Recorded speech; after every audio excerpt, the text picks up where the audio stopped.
I spoke last week about the fact that we were voting on a bill that no one here in this room was personally going to be feeling the impacts of or understanding the impacts of. And I'm rising in support of this amendment because I feel that we're doing that once again. Iowans who experience blindness, people who experience blindness, are not to be pitied, are not to be infantilized, and are not to be told what their lives can be and what their options are. Under our current system, we lift up blind Iowans. I've had so many conversations unexpectedly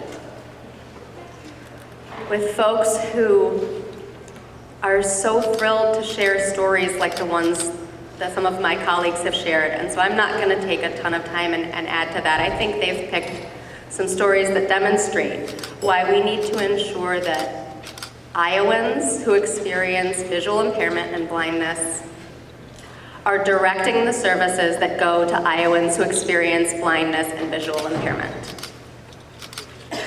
I want to mention one other thing, which is that I was moved to rise on this particular amendment by one of my best friends who herself and members of her family experience the Stargardt's macular degeneration.